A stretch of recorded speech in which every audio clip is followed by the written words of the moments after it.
10 సంఖ్యల సగటు 7, మరో 15 సంఖ్యల సగటు 12 అయితే మొత్తం సంఖ్యల సగటు ఎంత? సో, ఫస్ట్ మనము 10 సంఖ్యల మొత్తం ఎంతో కనుక్కోవాలి. కాబట్టి 10 ఇంటూ 7 నెక్స్ట్ 15 సంఖ్యల మొత్తము 15 ఇంటూ 12. సో, ఆ సంఖ్యల మొత్తం అన్నాడు కాబట్టి ప్లస్ చేసుకోవాలి. 10 ఇంటూ 7 చేస్తే 70 ప్లస్ 15 ఇంటూ 12 చేస్తే 180 వస్తుంది. సో, 70 ప్లస్ 180 కలిపితే 250. ఇది సంఖ్యల మొత్తము అవుతుంది. ఇప్పుడు మొత్తం సంఖ్యలు కాబట్టి సంఖ్యలు ఈజ్ ఈక్వల్స్ టు 10 ప్లస్ 15.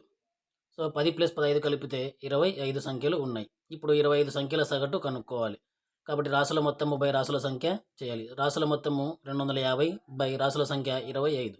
25 కట్ల 25, 25 పదుల 250. సో, 10 వస్తుంది. సో, మొత్తం సంఖ్యల సగటు